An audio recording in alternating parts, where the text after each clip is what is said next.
the opening of the Guantanamo Public Memory Project here at the University of Massachusetts Amherst, the Commonwealth's flagship campus. Our campus has a long history of social activism. It's a place where our students, our faculty, and our community have fought for social justice for much of our 150-year history.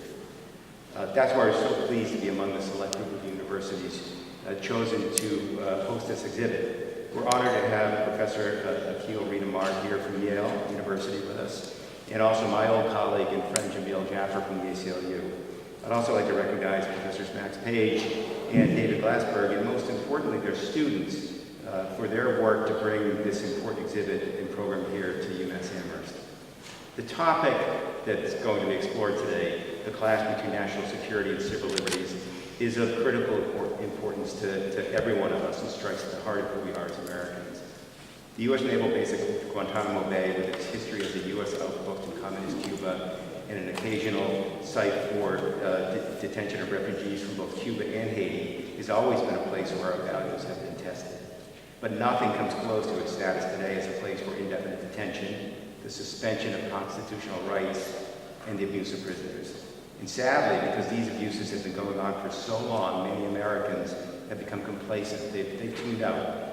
So the goal of the Guantanamo Public Memory Project, to build public awareness of the long history of the U.S. Naval Station at Guantanamo Bay, is just one of the many important ways to draw attention to the ongoing abuses there. And will hopefully encourage a robust discussion of its future. So I noticed on the project's website that there's a call for people to share their Guantanamo stories with an aim to preserve diverse histories of Guantanamo and allow others to learn from them. So if you'll indulge me for a moment, I have my own brief history of Guantanamo. Before coming to UMass, I was a producer at ABC News for more than 20 years.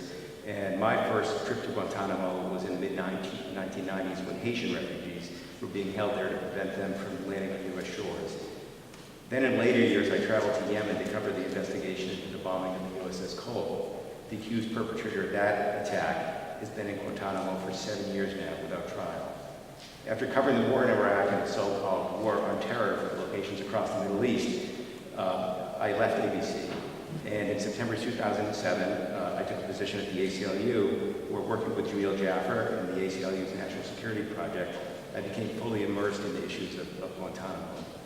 For the 3 years that I worked at the ACLU, we were almost single-mindedly devoted to forcing the closure of Guantanamo prison camp and ending the unconstitutional military commissions that are held there. And although we may have failed so far in our efforts to shut down Guantanamo, we did succeed in bringing the abuses there to light, forcing the repatriation of many wrongly accused detainees and chipping away at the military commissions. Only by keeping Guantanamo in the public consciousness through programs like the Guantanamo Public Memory Project will we ever close this other chapter in our nation's history. To be sure, arguments about the role of Guantanamo in preserving our national security and the larger discussion about balancing security against civil liberties are not going to go away. And although I personally feel that pitting civil liberties against national security is a false choice, because I believe that in our system we can have both, a university setting is really the right place to have these discussions. So on this solemn day, the anniversary of the September 11th attacks, a day that changed our nation in so many unexpected ways, we welcome this program to the University of Massachusetts Amherst and embrace its aim to ensure that this troubling era in our nation's history is never forgotten. Thank you very much.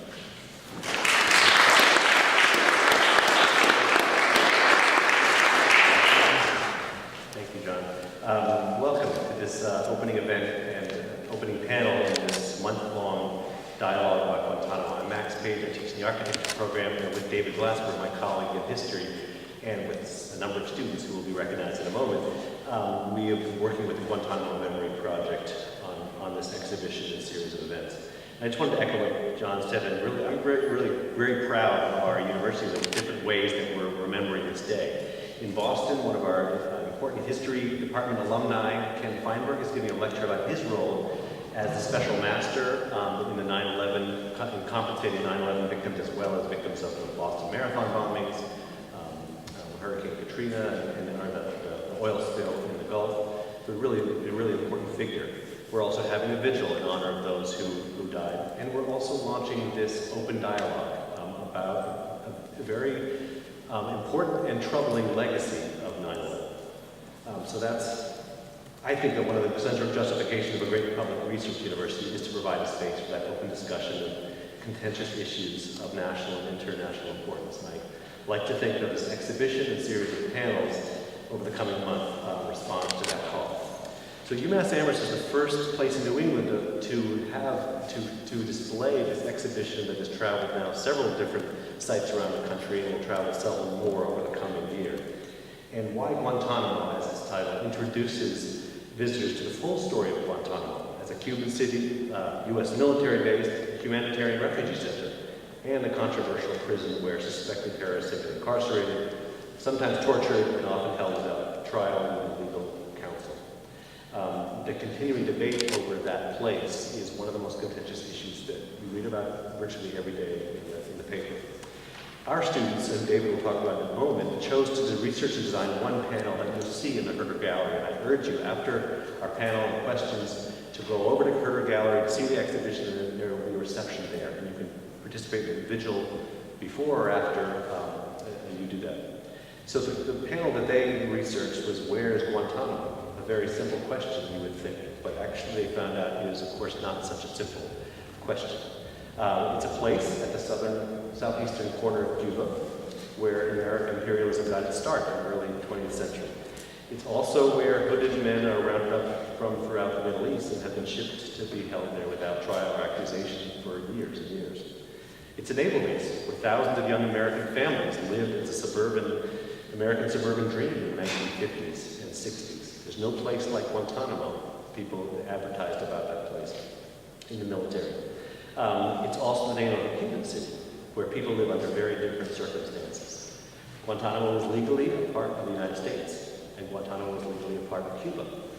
It's where American laws and courts rules, some say, and it's also where American laws and American courts have tenuous or at times no control. It's where men have gone to be tortured, but also where refugees have gone after having been rescued by American soldiers from almost certain death at sea. It's where commanders-in-chief fulfill their worst instincts and expose their most naked hypocrisy. It's also where some of our most cherished values, some would argue, go to die. So Guantanamo is a place that very few people, regular Americans, have visited, but everyone has a picture of it.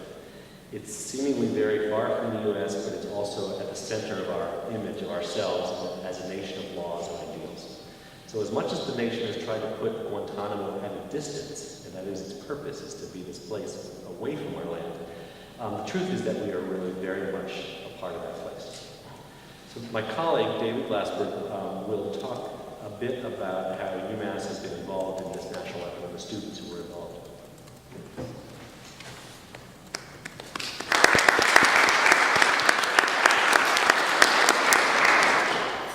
Well, this is a very proud moment for us to bring this exhibit opening up here on our campus.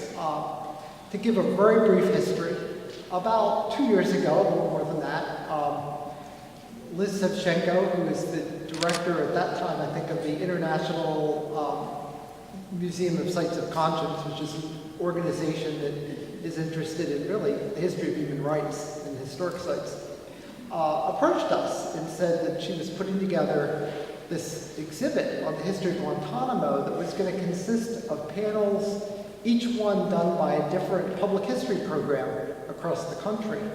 And they really were a very diverse group: the University of California, Riverside, Arizona State University, University of Minnesota, Rutgers, Indiana University, Indianapolis, and us, and a couple others.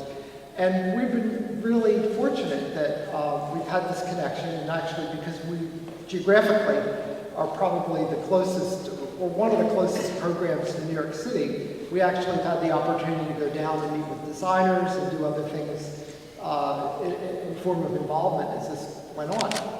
So the very first fall, which would have been fall of 2011, some of our students, John Haber and Jill Wiggins from the History Department, Jeremy Robbins from Architecture, began even then to do some background research on Guantanamo, both in terms of records and the kinds of materials that ultimately could be used the following year when an exhibit would be put together.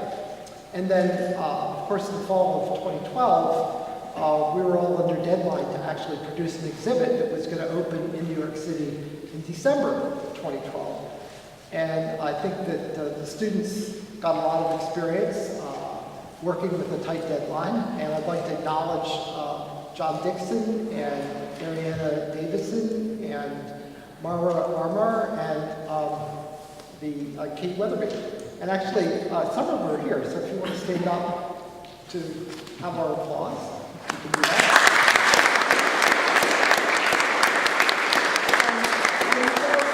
Down to the Herter Gallery and you see the exhibit, they're the ones responsible for the first panel, which is Where's Guantanamo?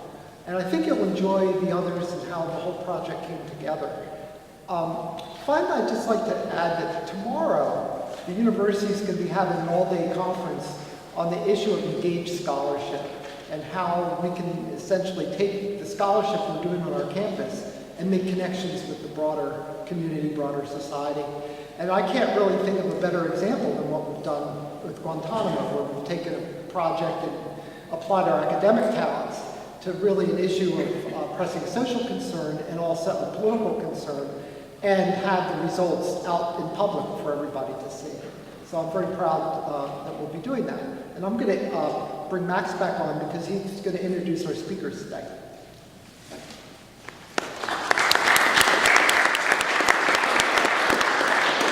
Just a few points. This panel marks the beginning of 4 Wednesdays of discussions, and I would urge you on the back, on the way out, there are posters and also flyers about what we're doing in the coming weeks. Next week, Jonathan Hansen, who maybe has written the most comprehensive history of Guantanamo, will be speaking in the history department at 4 o'clock. Following week, we have several really interesting people from both sides of the fence, Cuban and U.S. Military, talking about the experience of living at Guantanamo, both sides of that fence. And then finally, we'll be having the Muslim chaplain who was at Guantanamo, James Yee, and Buzz Eisenberg, a local lawyer who's been very involved with the ACLU in advocating for the detainees. We'll be talking about what lessons we can be learning from Guantanamo. So please come back in those future weeks. All right, yes. Could I? Okay. Sorry. I'm Rich Ken from the Collaborative for Educational Services, and there's a sign-in sheet if you're a teacher and you'd like to get professional development points for participation. You can sign in for the 4 sessions back there. And then at 6 o'clock on the October 2nd, on the last session, we're going to have a session just for teachers. So please spread the word if you know teachers that might like to sign up for that. They can still sign up for that, and feel free to come to me afterwards to ask questions. And we are strongly encouraging high schools to bring students into the exhibit. I have a group coming from Springfield who will be coming up to see the exhibition, and we will be glad to give a guided tour. Some of the students who are involved can give a guided tour of the exhibition. So today we have 2 really significant figures in the debate of our Constitution and civil liberties and national security. Jameel Jaffer is an ACLU Deputy Legal Director, and he's the head of ACLU's Center for Democracy, which houses the organization's National Security Project, its Human Rights Program, and its Speech, Privacy, and Technology Project. He has been a key figure in advocating for the rights of detainees. I should also note, as a historian, we especially appreciate his effort in getting documents. Through freedom of information litigation, he got the U.S. government to release over 100,000 pages of documents that give us the full picture, gave us, and are still unfolding, giving us the picture of what was happening at Guantanamo, and some of the most troubling stories coming out of those documents. So he comes to us from New York, and we're really glad he came up here. And from a little closer, from New Haven and Yale Law School, Akhil Amar is the Sterling Professor of Law and Political Science at Yale, where he teaches constitutional law, both in the law school as well as Yale College. And he's the author of a number of books, 2 of which are in the back there, and he will be glad to sign at the end. They are, the 2 that are there are America's Constitution, a biography, and his most recent book, America's Unwritten Constitution, the Precedents and Principles We Live By, which are together considered perhaps the best analysis and history of our Constitution. That all, of course, pales in comparison to the fact that he was named and cited on the West Wing. So for some of us of a certain generation, that is really rising to the very pinnacle of society. I will invite actually Akhil and Amar to speak for a few minutes. They'll both speak for 10, 15 minutes, and then we'll have lots of chance to ask questions. You all ask questions.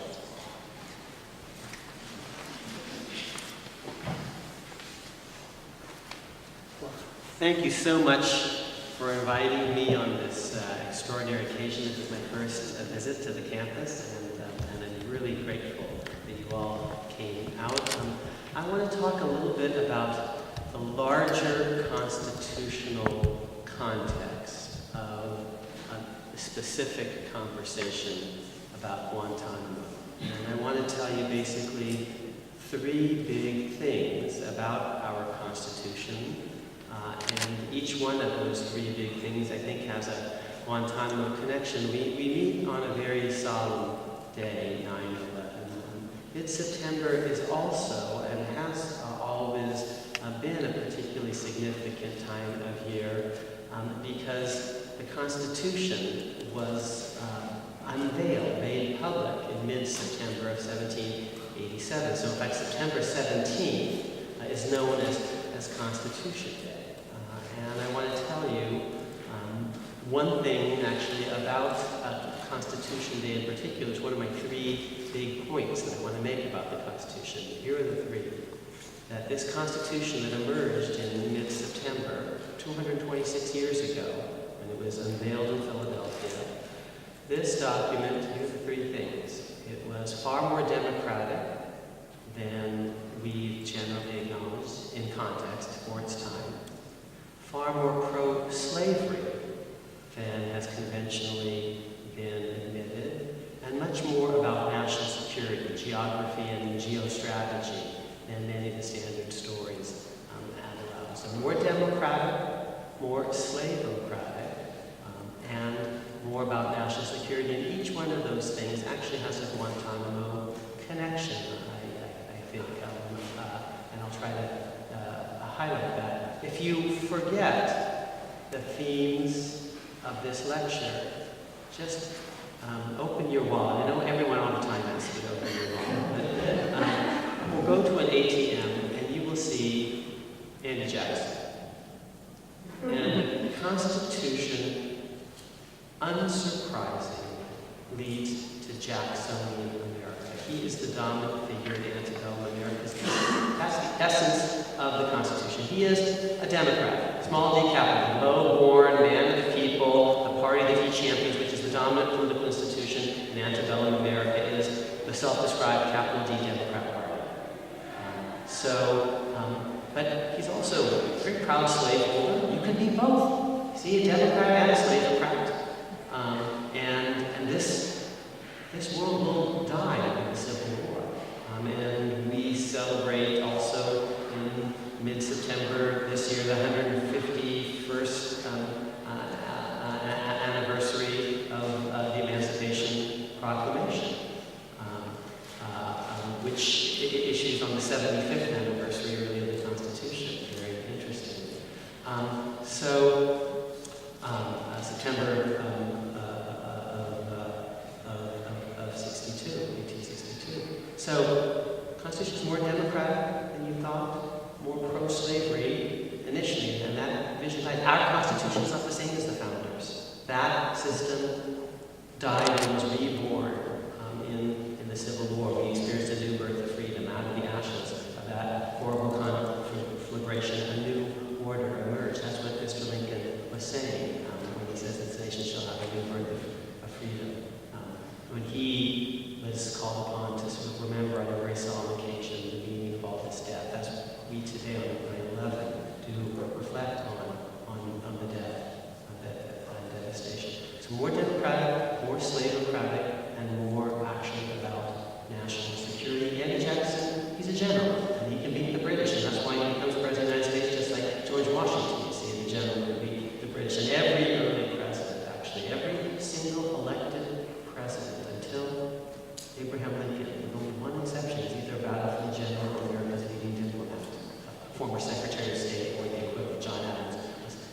have secretaries of state in the Confederation. But every single one, except one, before Lincoln, is battlefield general or, in effect, secretary of state. It's a foreign policy office, national security office, to some considerable extent. By the way, give the gold star to anyone who knows the exception. And that's why Lincoln, you see, is very unusual when he's elected, because he doesn't have national security credentials. You know, he's just a tall, skinny guy from Illinois.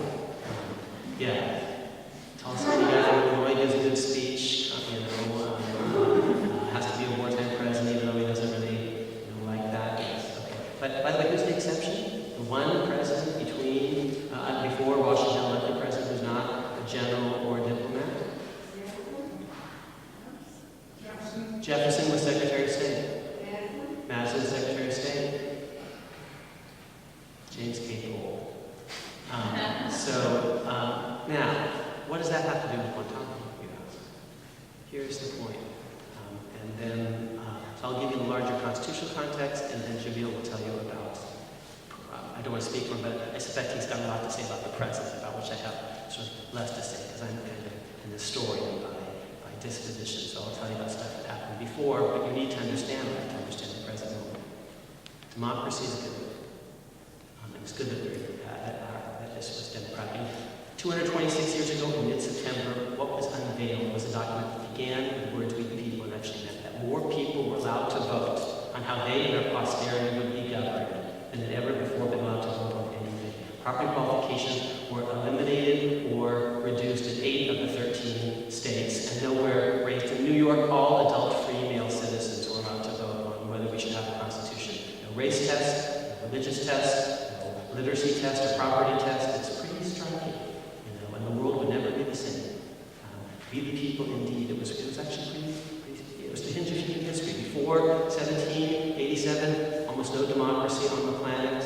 Today, it's over half the planet, and this is partly because of the success of the American Constitution Project. It's way more democratic than we recognize. Yes, in context, of course, women didn't vote, but they never voted anywhere before. There was slavery, but there was slavery on ancient democracy. So, in context, way more democratic. Now, what's the connection to Guantanamo? Even democracy has a bit of a problem, because what about other peoples? Okay, so we democratically vote, and maybe actually we're even good to our minorities. You might say, well, there's a minority rights problem, but even in the democracy that's good towards minorities, what about its relationship to other peoples? So we vote democratically on whether we're going to bomb the heck out of Syria or Iraq or Afghanistan, and it might be democratic as all get out from the point of view of our demos, our people, race the res publica, the people's thing. But there is a question about democracy, but what about other peoples? This book, America's Constitution, a biography, which I don't care if you buy it all, I hope you read it. And we have libraries, and so the information wants to be free. And it has this feather on the cover. And you could see it as a quill pen, but you could also see it as an eagle feather. You see, and the Native Americans, they don't do so well under this project, because they are a different people, as are the slaves. And so the fact that Andrew Jackson is a Democrat, but he actually doesn't care so much about other peoples. And it's just a reminder that democracy itself has, as good as it is, and I'm a believer in it, it has some limitations. And see, Guantanamo, the people that are being detained there basically don't get to vote here. And so they don't have a big constituency here. And this is important for you to remember and understand what's going on in Guantanamo. So we have to virtually represent them in certain ways, I think, in the conversation. Now, it's more pro-slavery than you were told. You know why we have the Electoral College? We're taught because they didn't believe in democracy. They did. They put it into a vote and said, we the people. You were taught it's a balance between big state and small state. So why does the big state guy always win? We've only had 3 small state presidents in all of American history: Bill Clinton, Franklin Pierce, and Zachary Taylor. No, it's not. You've heard it's not a balance between big and small state. It's the big state guy. It's not because they didn't believe in democracy. They did. James Carvin will tell you why we have that. It's slavery, stupid. Okay, because direct election, the South is going to lose every time.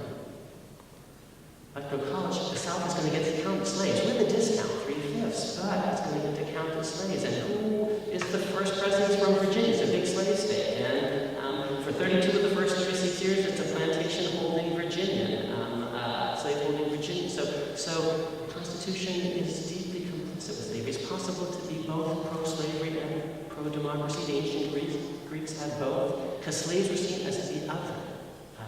Aliens conquered in a just war. The theory was, although how that explains, since you could kill them on the battlefield, why can't you enslave them? Although, why not give you a right to enslave their great-great-grandchildren to the end generation? I don't quite understand, but they were the other. And the Constitution was actually pro-slavery. So Andrew Jackson's party is the big winner in the system because of the Three-Fifths Clause. Jefferson's party becomes Jackson's party. It's the party of Roger B. Taney, and it drives the Constitution into the ground because we were both pro-slavery as well as pro-democracy. Now, how is that related to Guantanamo? Let me actually read you. This is the story of territorial expansion in America. You were at that panel. I thought it was great. I saw Teddy Roosevelt. But let me tell you, actually, what the tale of territorial expansion was earlier than that, because I know the story. This is a man named, he's a senator. He's from Mississippi, Albert Gallatin Brown. This is 1858. I want to foothold in Central America because I want to plant slavery there. I want Cuba, as in Guantanamo. You know, one or two other Mexican states. I want them all for the same reason, for the planting or spreading of slavery. So actually, how many of you remember, have heard of James Buchanan? He was president and Secretary of State before that. What's his big claim to fame? The Ostend Manifesto. He wants to actually grab Cuba so he can expand American slavery there. And the war came because of all this stuff. And Lincoln's people, so it's about Guantanamo. It's about people on Guantanamo being in prison. Here's the 13th Amendment, which is very interesting. Because the framers of Lincoln's party doesn't want all this. I want to just read you the 13th Amendment. Neither slavery nor involuntary servitude, except as a punishment for a crime, where the party shall be duly convicted, shall exist within the United States or any place subject to their jurisdiction. Not just no slavery in the United States, but no slavery in our territories. No slavery in places like Cuba, places like Guantanamo. Actually, Cuba and Guantanamo are deeply connected to a story about people of color behind barbed wire in America, if you know the full story. Now, finally, and I know I've run over my apologies, national security. So, democracy, pro-democracy, democracy has its limits, pro-slavery, that got changed with the Civil War, so we now live in Lincoln's Constitution, now not Andrew Jackson's. National security. The Constitution is basically a national security document. It's designed in part to make sure that we're not going to lose another war to the British. And we create a more perfect union largely to pay for an army so that we can kick the Brits out, kick the Spanish out, kick the French out, kill the Indians, and control the continent and no one will mess with the US of A. And that's actually built in the Constitution. I'm not being evaluative here, I'm just being descriptive. That's the constitutional project. And it works. And for the first 150 years, here's why America is free. It's not because of the Bill of Rights. They didn't have a Bill of Rights in the original document. If the Bill of Rights were key, boy, they were nonsense. You were not free for the first 150 years of America because of the Bill of Rights. It's not because the courts weren't enforcing the Bill of Rights. You're free in America for the first 150 years because there's no standing army in peacetime. There's no big military apparatus sitting on you. Because we have these wide oceanic roads, because we created a more perfect union that kept the old powers at bay. And that is not our world today. For the last 50 years, we've had a massive military-industrial complex. And Eisenhower 50 years ago, 51 years ago, told us just that as he's leaving, because he realizes that this is different than the world he's born into. So today, maybe we need courts in a way that we didn't before. Maybe this national security apparatus requires checks and balances that the framers actually didn't need to have because they could just sit behind their big moats. And this is the story of Guantanamo, and this is a segue to what Jameel they talked about. I just want to give you just one factoid that we should remember on today. What made us free? Here's the point. That before 9/11, which changed, the last time foreigners dropped blood in the heartland was the War of 1812. We are not used to being hit on our shoulders. The rest of the world, we had isolationist America, fortress America behind these huge moats, and when we are hit, we react badly. We overreact, perhaps, because the American experience is one in which the framers created a kingdom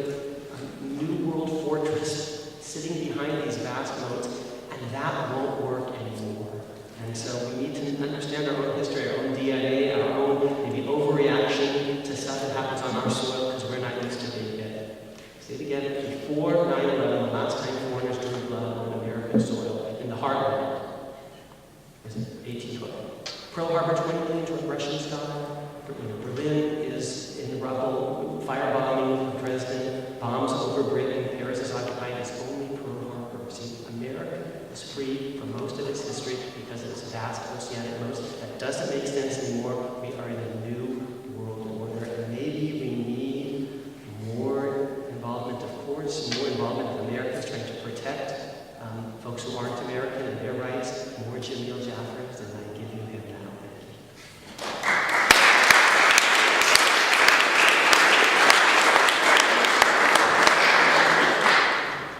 you. Impossible act to follow. So I'm less ambitious than Professor Amar, so rather than try to give you 3 big points, I'm going to give you a bunch of little points. This is a headline from this morning's Miami Herald. Guantanamo judge makes secret ruling on secret motion in secret hearing. That article, which incidentally was written by Carol Rosenberg, who John Kennedy told me just now is a UMass alum. That article is about an issue that arose recently in the trial of the 5 men who are accused of having planned the 9/11 attack. The article doesn't say what the issue was. The reporter doesn't know what the issue was. The article doesn't say what the judge decided because the reporter doesn't know that either. All the reporter knows is that there was some motion about something that the judge decided on the basis of something. So this event, today's event, is about, among other things, Guantanamo and memory. But I thought I'd talk a little bit about Guantanamo and forgetting, and relatedly about the difference between facts that are known and facts that the government acknowledges to be true. So forgetting is perhaps not quite the right word, because the act of forgetting, I think, is usually thought to be kind of passive act. We forget things in spite of ourselves, or we forget things in spite of our best efforts to remember them. And Guantanamo is being forgotten, but not quite in that sense. It would be more accurate to say that the memory of Guantanamo is being suppressed. And in fact, we've built an entire institutional infrastructure whose purpose it is to ensure that the memory is suppressed, to ensure that the facts about Guantanamo are excised in some way from the public record. And I want to give you one example. There are 164 men imprisoned at Guantanamo. Many of those men the government intends to imprison indefinitely without charge or trial, but some will be charged with war crimes, and the ones who are charged with war crimes will be tried in front of military commissions.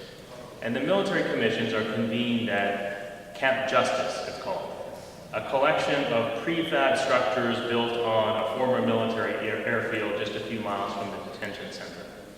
And the principal courtroom in Camp Justice is in most respects unremarkable. There's a judge who presides from the front of the room from a raised bench. There's a witness box to either side of the bench. And against the wall to the judge's right is a long, narrow box that can seat as many as 30 jurors. What distinguishes this courtroom from others is that in the place of the railing that usually separates trial participants from the public gallery, there's a floor-to-ceiling barrier of soundproof glass. And those who travel to Guantanamo to observe the proceedings, journalists, representatives of civil society organizations like the ACLU, family members of people who died in the 9/11 attacks, all of those people are seated behind the glass, and they listen to the proceedings on a delayed audio feed. The delayed audio feed, it's delayed so that the government can suppress with white noise information that the government deems to be classified. So if somebody testifies from the front of the room about information that the government thinks is classified, or information that is in fact classified, there is somebody at the front of the room, a security officer whose job it is to flip a switch. And once that switch is flipped, there is white noise rather than real audio, and the people who are behind the glass don't hear anything. So that quite elaborate system of information control was designed with a specific set of secrets in mind. Some of the prisoners to be tried before the military commissions were once held in the CIA's black sites. And when they were held in the CIA's black sites, they were subjected to the so-called enhanced interrogation techniques. In other words, they were tortured. And the soundproof barrier is meant to prevent the prisoners from testifying publicly about that experience. There's an order from the presiding judge that makes that explicit. The order designates as classified all of the information concerning the capture of the accused or the location of the CIA's black sites. It also designates as classified the conditions in which the accused were held and the interrogation methods that were used against them. The scheme, this censorship scheme, extends not only to factual information, but also to the defendants, and now I'm quoting from the order, observations and experiences about their treatment in custody. So the delayed audio feed extends, it's meant to be, it says, the order says that it's necessary to prevent trial participants, including the accused, from disclosing classified information without the government's authorization. But now, here's the very strange thing. Most of the information that the government is suppressing is already available to anyone with an internet connection. The Washington Post exposed the CIA's secret prisons 8 years ago, writing in a front-page story that the agency was holding captives in a covert prison system that included sites in Afghanistan, Thailand, and Eastern Europe. That was 2005, that Washington Post story. A year later, President Bush acknowledged the existence of the black sites. He identified some of the prisoners who had been held in those sites. He described some of the valuable information that he said had been obtained from the prisoners in those sites. Journalists and human rights researchers have documented the precise locations of the black sites and the specific flights that were used to transport the prisoners to those black sites. So many, many details are already in the public record. And many details about the CIA's now discontinued interrogation methods are also matters of public record. Given the volume of information already in the public domain, the system of information control at Guantanamo can often seem arbitrary and pointless and even absurd. And I think that that headline from the Miami Herald this morning is a good example of the absurdity that results from this kind of system. But the system, this fiction of secrecy, has at least one function. It decouples, and maybe I am making a big point here, not just a small one, but the system has one function, which is to decouple accountability from transparency. It saves the government from having to answer to the public or to the courts for facts that are publicly known. It's often said, I think correctly, that we live in an era of unprecedented secrecy. It's not simply that the government has more secrets, but the quality of the secrets has also changed. There are now judicial rulings about national security that are issued with redactions or with classified annexes or after hearings that were closed to the public. The Obama administration has prosecuted more Espionage Act cases than all previous administrations combined, and all of those cases involved individuals alleged to have supplied information about government policy to the media. So the government often seems to have more secrets than ever before and to be more committed than ever before to protecting those secrets. But a less noted and maybe more distinctive feature of our era is that some of the government's most vigorously defended secrets aren't actually secret at all. And in court, the government invokes various national security privileges to protect information about all of these policies, about the CIA's interrogation of prisoners in black sites, about the National Security Agency's warrantless wiretapping of Americans' telephone calls, about the use of drones to carry out targeted killings. And on each of those subjects, much of the information the government is ostensibly trying to protect is public already. In some cases, it's been leaked to the press by whistleblowers. In some cases, it's been unearthed by investigative reporters.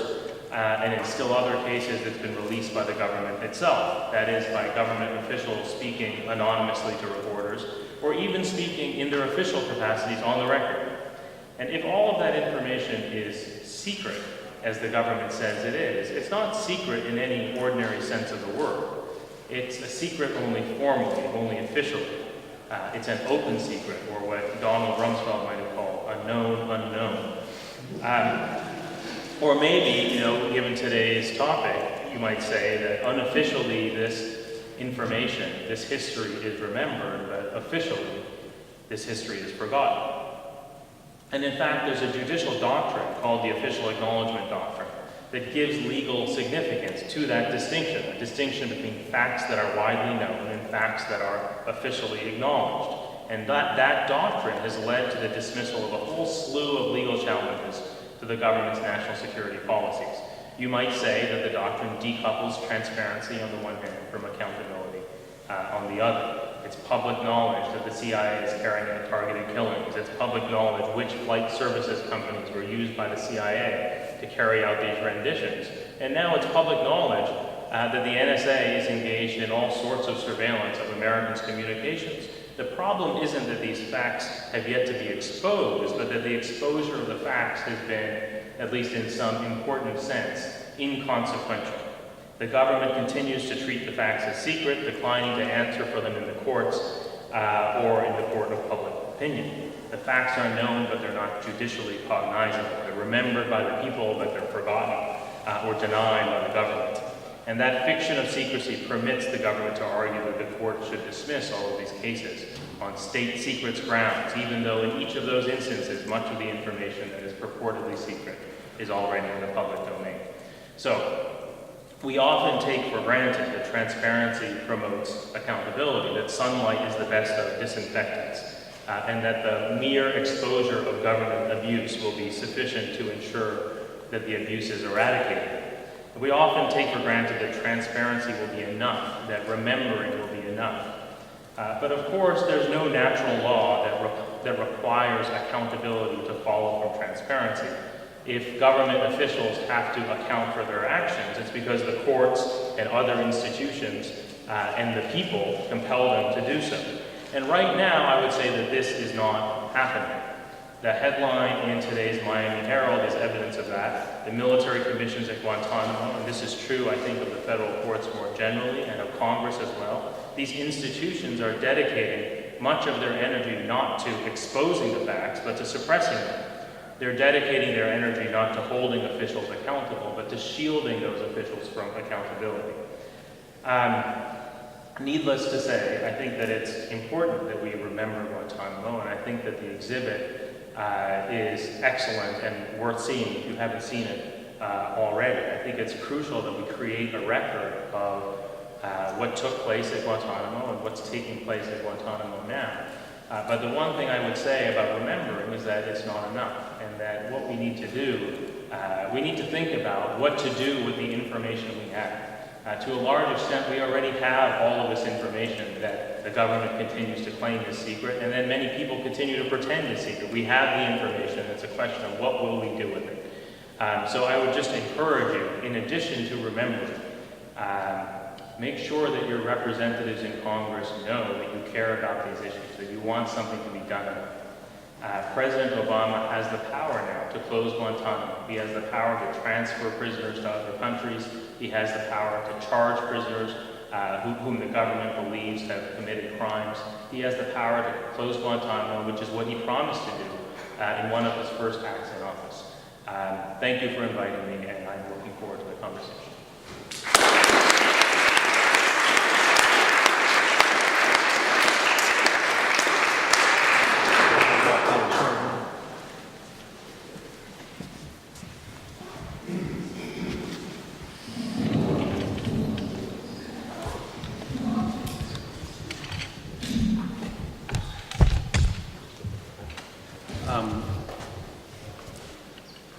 This first. Can you hear me? Yeah, good. Let me just ask one question, and then we'll open up to the audience. I'm sure there's a lot of questions. Let's see if anyone wants to jump in. You may want to jump in the room as well. But I guess I want to jump in on that last point, Jameel, that you made about closing Guantanamo. Obviously, that is the mantra of many who say that that's the only answer for that place, to finally, over 100 years later, to close that base. But to close that, would that change the direction of these other black sites, or the instinct that seems that the government, that several governments in a row, have had to create these kind of secret risks? Do you think that would help? So, I guess when I say close Guantanamo, what I really mean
if we weren't in wartime, that would make sense.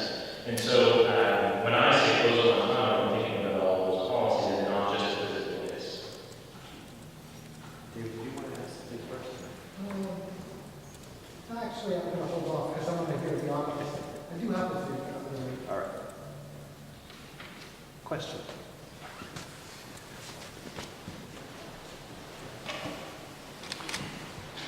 I just want to ask a question about this whole document, the Homeland Security. I forget the name of it, but would it be a good idea to start with that? Because isn't that in fact where all these measures that the government is taking in our behalf for our security come from? This document that they passed in the middle of the night. I mean, it rushed it through, and some people said they were signing it, and people sign it. But isn't that where we should start this document that was passed by the House?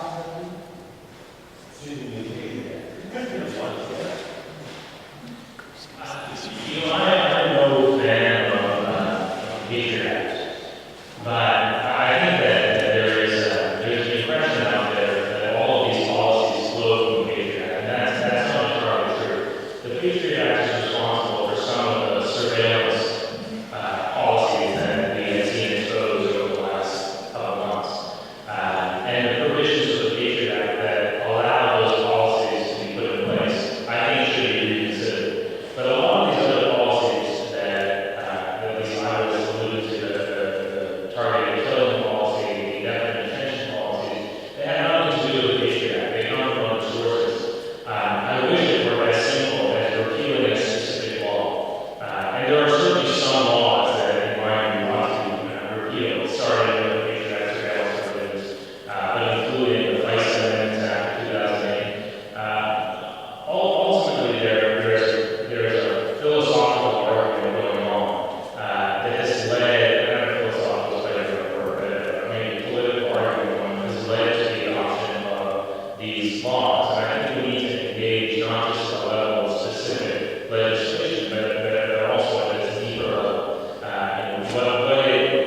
What does it mean to live in a democracy? How much information do people have about their government?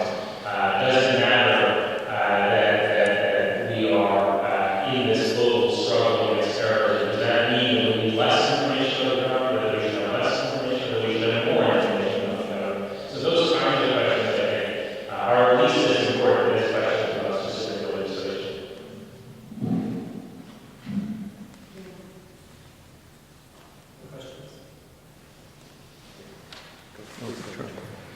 Professor Amar, you had mentioned in your remarks that perhaps because the United States is protected by moats and hadn't been attacked on our soil since the War of 1812, that maybe we need a new way of looking at our constitutional structure or our civil liberties protection.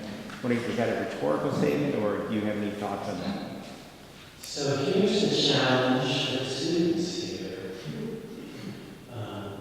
What happened 226 years ago?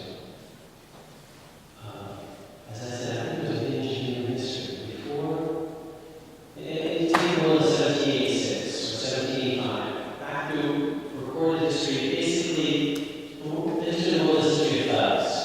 Control basically all the mass, almost all the time. Kings, emperors, czars, sultans, little lords, tribal chieftains.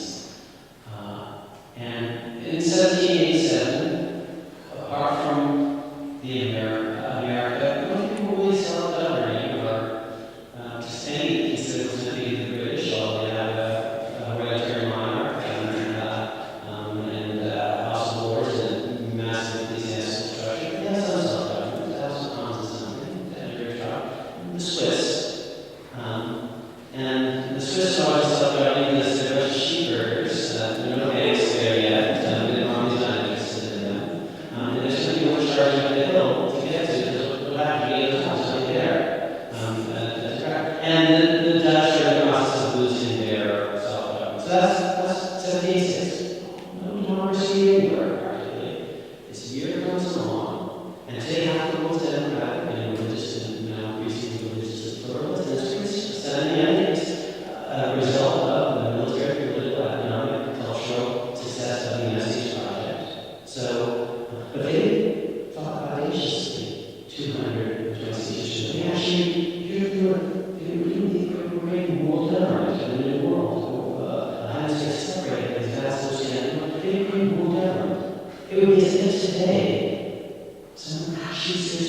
you know, it's international law that's not working slowly as far as the Federation of the United Nations. We need a government of the world that can legislate with a president who's accountable to the people of the world, and an army, and a legislature of the world, and judges who actually directly enforce the UN mandate. And there's no way you would go for that today unless the Martians were coming. And then you say, well, we don't want the Russians, we don't want the Chinese, but the other ones say this slow it down. And that's so. Here's the point. If you talk about it today, their system was create new world democratic forces because the new world is more world, the whole world is much about. We need to protect ourselves against them. That doesn't make sense anymore. We are now one world. The rest of the world is democratic in a way that it wasn't before. We won the last century. It's reinvented itself in our image. Written constitutions, democracy, judicial review, minority rights, religious pluralism. My parents came to India, 1 billion people. They were self-governing when my parents were born. They were just before everybody us. But now they govern themselves. It's pretty different. So the rest of the world is democratic. It wasn't before. There's no more to America anymore. We're one world with supersonic travel and the internet and pandemic viruses and climate change, international terrorism, submarines that sit right off our shores and deliver missiles. So, your generation, you guys actually have to seriously think about the world. This is what our bodies was talking about last night. There's a world order, and now only the United States is able to enforce certain things by military mandate. Or as well as the Security Council of the Russians are there to us.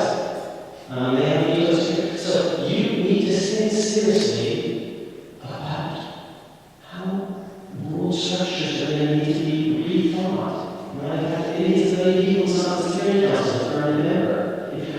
So 256 years ago, they actually thought about issues about world government. You need to think about that source of views. You think of that extensively. We can talk about what happened 150 years ago or 225 years ago. We need to try to think about what the world should look like 150 or 225 years from now. And that's actually this. And why I answer is I'm way too old. The people who made the Constitution were young people, actually, who thought very, very ambitious. The old people tend to be against the Constitution. So this is the challenge. I can see the challenge, but I can't see the answer. That's what I'm laying on you all. I'm sorry, I don't want to, but do you see then the military commissions as an extension of that school of thought, that the threats are unique now, the world has changed now, and that thereby we need to create new systems for We need to probably create multilateral force structures, for example, and the fundamental problem is the Security Council is a reflection not only of democratic principle, but just, very temporary contingent power arrangements that existed in 1945. Seriously, France and the Security Council, not India? Really? In the 21st century? So, Robert Obama says, I don't have to go to the Security Council. Actually, if you go to China, you're supposed to go to the Security Council. Article 51, it's a self-defense or authorized by the Security Council. If you say that, where's the problem? Kosovo is illegal. Because Kosovo didn't have Security Council authorization, but it was multilateral. It had a lot of great democracies in the world supporting this thing. So the question is, we're going to have a world of U.S. unilateralism, where we're the only power that can actually enforce certain things like ban on chemical weapons. And we only want, but we're not accountable to the world, but we act alone. Okay, so we can have that, or we have the UN, the U.S. Security Council isn't quite very functional all the time. See Kosovo. Or we develop new structures that reflect the emerging democracies of the world, north and south, east and west. That seems to be what's happening right now. Guantanamo is just a part of a much larger conversation about America's relationship to the world. My question is for both of your speakers. It has to do with what Guantanamo symbolizes. And more precisely,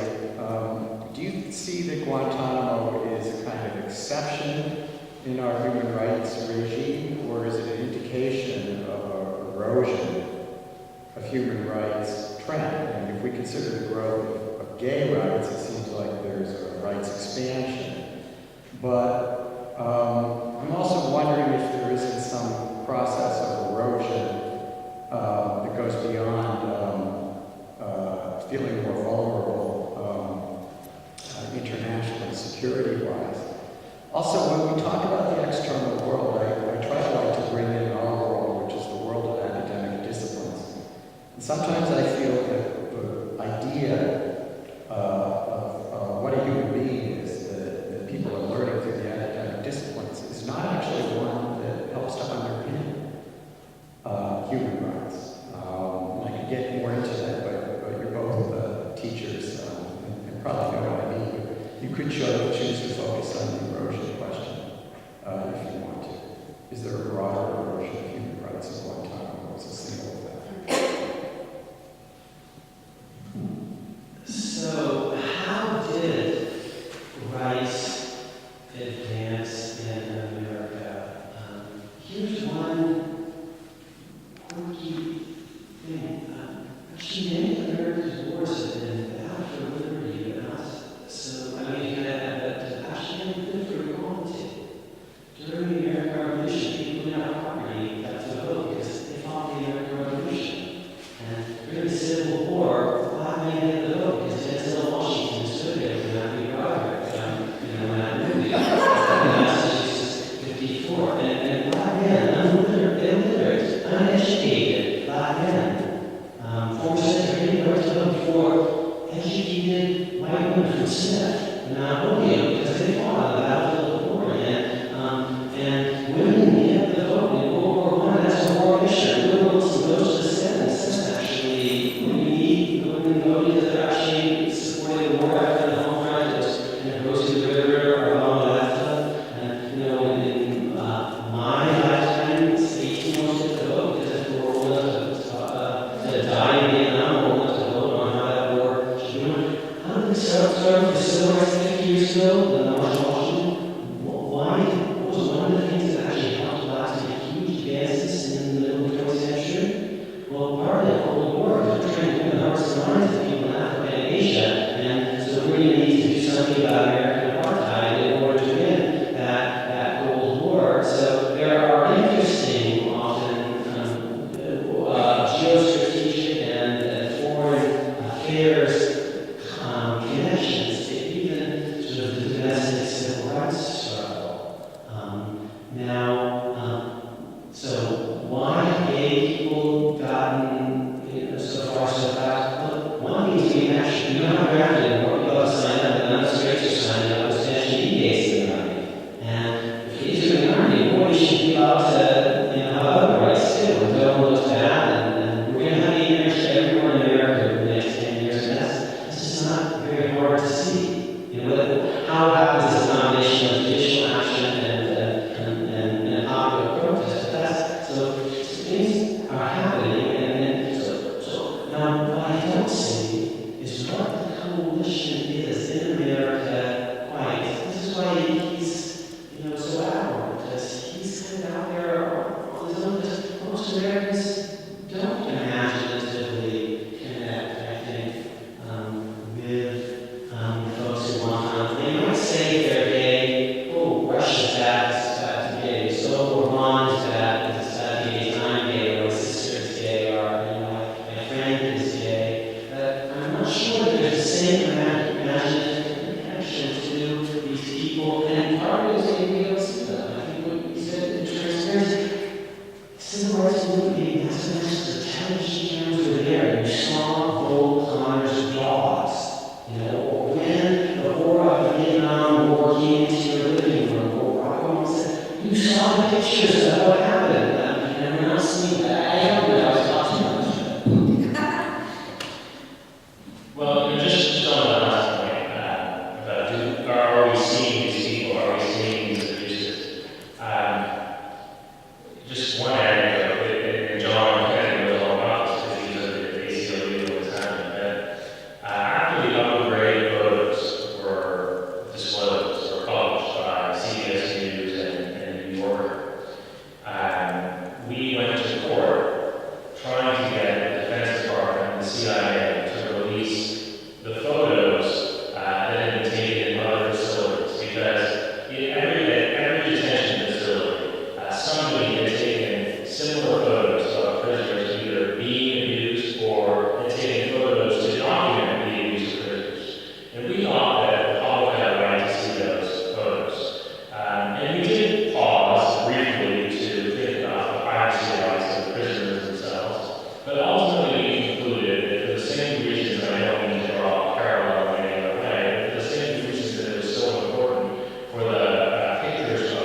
prisoners at Auschwitz to be released.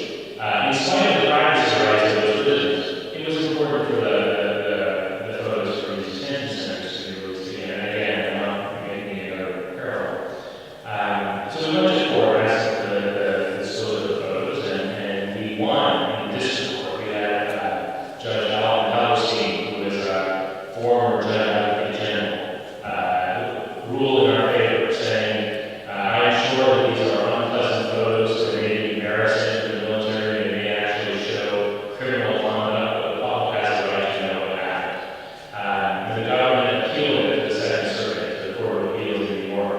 And they put in affidavits from the chairman of the Joint Chiefs of Staff, from the director of the CIA, saying, if you release these photos, people will die. People will attack our troops, people will attack civilians, people will attack embassies. And the Second Circuit affirmed the decision below, ruled again in our favor, saying it may be true that there's a risk that something like that happens when these photos come out. We don't know, but we don't know when the New York Times publishes a story about the Black Sites or publishes a story about the Eastern prisons, whether something bad will result. But our democracy draws this line. The public has the right to know these things, and we can't let violent people either inside or outside the United States hold us hostage, hold our right to know hostage. And so the Second Circuit ruled our way too. And the government, that was all Bush administration, and the Obama administration took over. And they said that Amar Gibbs, who was the press secretary, said at a press conference, he said, he was asked, are you going to take this to the Supreme Court? And he said, honestly, we looked at the legal arguments and we don't think we have any hope of prevailing this to the Supreme Court, and our intention was to release the photos.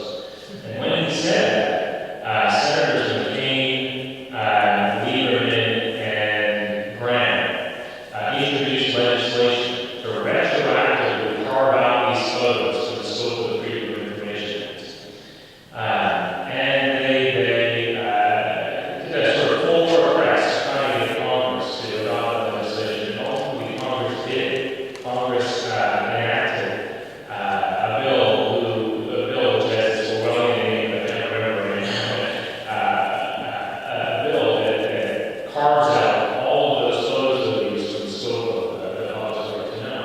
And in some ways, I think it was the most demoralizing day that I had at the ACLU, because we had presented ourselves for 5 years as representing the public. And we said, Americans want to know, Americans have a right to know. And then Congress, which is supposed to be the voice of the people, Congress said essentially, we don't actually want to know. And I guess I think it's important to ask. I think in some ways we have more information than ever before, and in other ways we have less information than ever before. But it's important to ask, to the extent we don't have information, why is it that we don't have information? Is it because other people are denying it to us? Or is it because we have essentially, either tacitly or in some cases even expressly, asked them to deny it to us? And I worry that there's a lot more of the latter than we sometimes would like to believe.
you can't in an open free society protect the airspace of every great commercial center in America at all times. It may not actually be possible to get damn well protect the command control center, and they didn't. And that's because the generals were such geniuses, their high-tech equipment were defeated by a bunch of primitives with box cutters. And they don't want you to focus on that, because the more you focus on that, the more you think they're all idiots. Republicans and Democrats, people of Congress and the executive branch, all the generals, they couldn't protect the Pentagon, really? And they don't want you to focus on that. It's not in their interest, because the more we focus on that, the harder it is for us to have certain confidence in government, truth be told. And after Pearl Harbor, you see FDR, his credibility is compromised in a certain way. So it is true that government's interests sometimes aren't quite ours.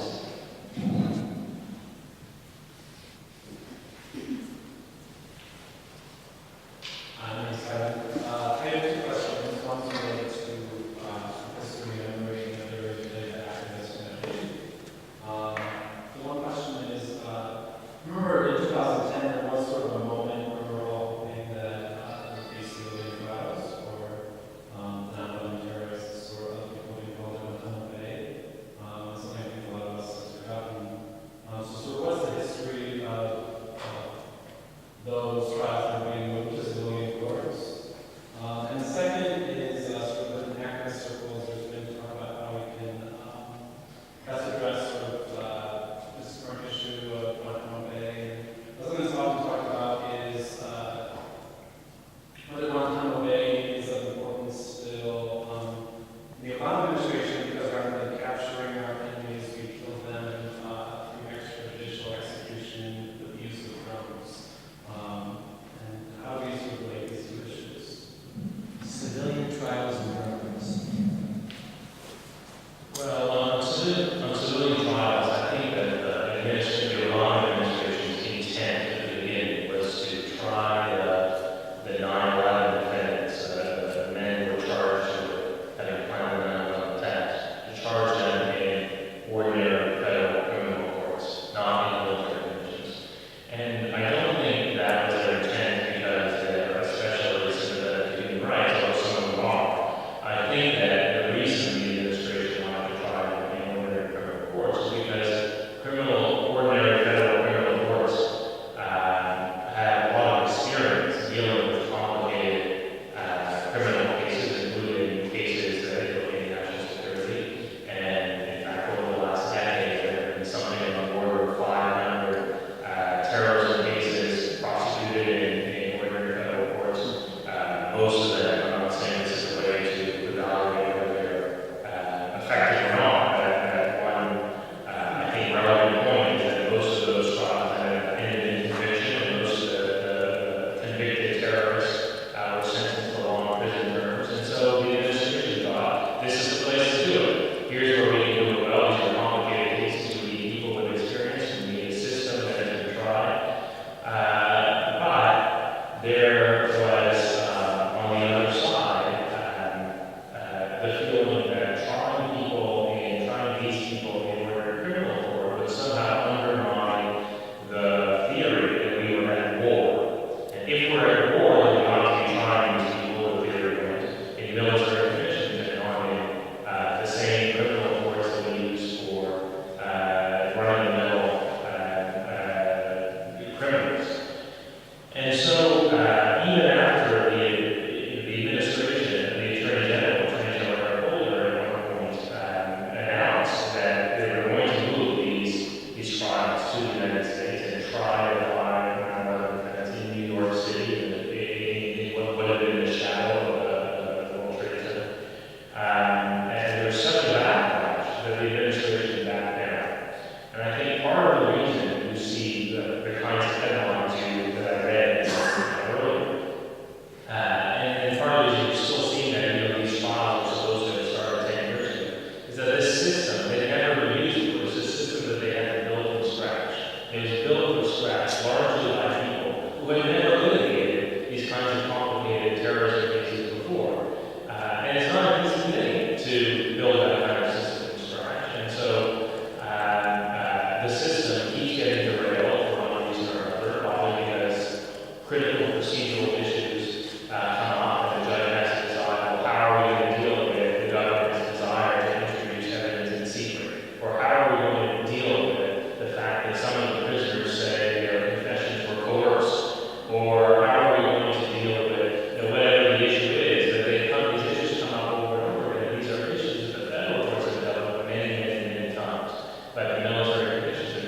Hi, I wanted to ask sort of about ultimately what's the motivation behind these policies? And something you haven't mentioned at all, but I wonder how much it's part of the mix, is sort of the revolving door between some of the major military-industrial, I guess you did mention military-industrial complex, but elaborate on that maybe and talk about some of the relationships there. Is that part of it? Is it just sort of a tendency for any bureaucracy to be afraid and want to protect itself? You know, where's the motivation for all of this? Got all that?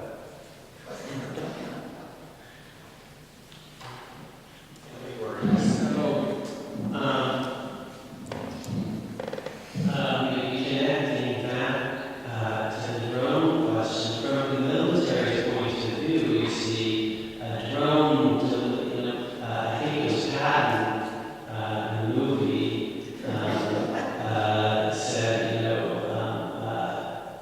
the point of war is not to die for your country, but to make the other son of the shot for his country.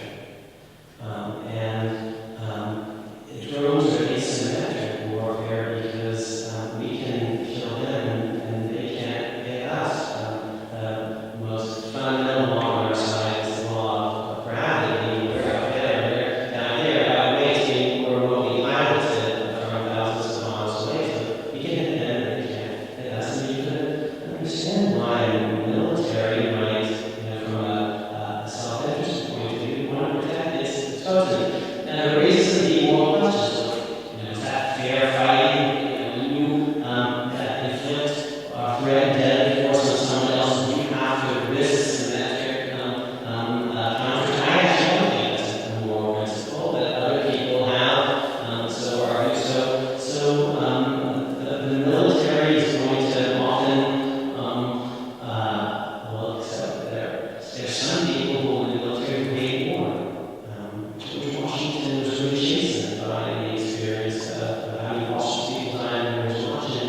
He was a very reckless guy at age 21, and not so much after all the blood on his hands. And then there are others, who will hear Hammer, he looks like Yale, got this army that's uses his own. He says, oh, what else is this? He says, no, I want to go wrong for it. I don't want to go. So even how people react to the military experience and expertise, I'm very cautious. And come in of peace, others, you got this great new tool and you want to use it, and find occasions to use drones or something else. On the larger question of public debate, there really ultimately is. I mean, I can say this here in Massachusetts, which is the town meetings. There's no substitute for ordinary people actually know things. Because if you don't, you can't blame the politician, you can't blame yourselves. And this is the wrong audience to preach to, because you guys are showing up, where I've got things to be doing this afternoon.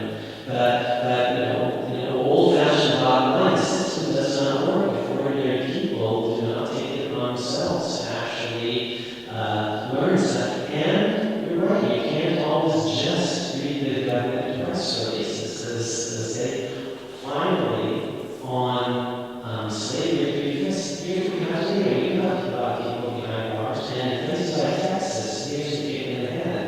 These people are behind bars in rural areas. That's what the prisons are. They actually come from urban areas, but they counted as living in those rural areas. And so you got those white people who are basically the overseers, the guards, whose political power is enhanced by the fact that a bunch of black people behind bars in these prisons. And for me, that kind of looks a little convincing, except it's not quite this. And so I'm glad you pointed that out. It's an issue in New York. If someone is in prison, should they be counted in the area where the prison is, or should they count this as where they came from and then go back to after their period of incarceration? That is a very interesting question. It looks different if you look into the previous laws.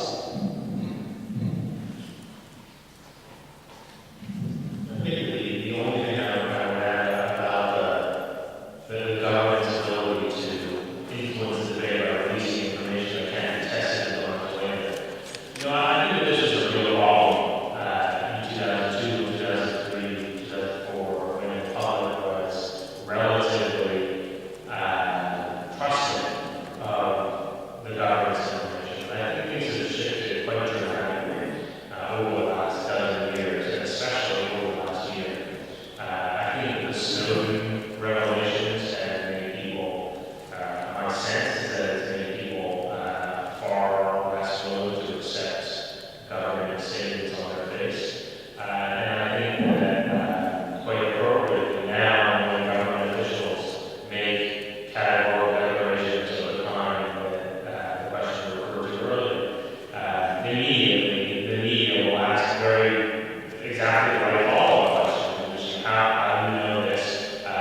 evidence you have that they did return to the battlefield, to the extent you're saying they returned to the battlefield, what evidence do you have that they were ever on the battlefield in the first place?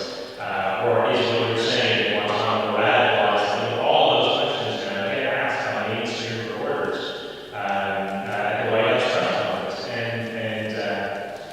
or at press conferences with other executive officials. So, I think this is a promising thing that the government information